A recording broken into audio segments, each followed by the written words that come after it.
Magandang araw! Ngayon ay pag-aaralan natin ang anyong tubig sa Pilipinas.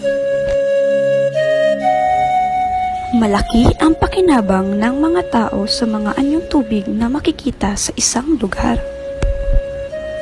Isa sa mga halimbawa ng anyong tubig ay ang ilog.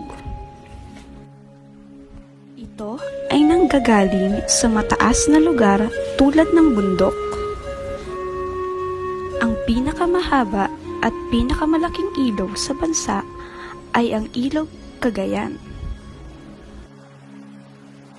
Ang sumunod na anyong tubig ay lawa. Ito ay nakukulong ng lupa. Ang tubig dito ay karaniwang tabang. Lawa ng Davao ang pinakamalaking lawa sa Kabisayaan. Ang dagat naman ay malaking anyong tubig. Ang tubig sa dagat ay maalat. Sa Pilipinas, makikita ang isang pinakamalalim na bahagi ng daigdig, ang Philippine Trench.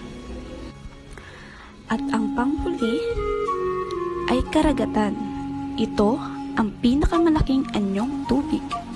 Ang karagatang Pasipiko ang pinakamalapit sa Pilipinas.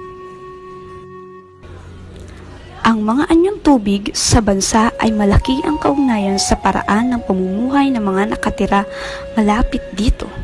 Kaya bilang nakikinabang, tayo rin ang nararapat na mag-ingat sa mga ito. Yan lamang para sa araw na ito. Salamat!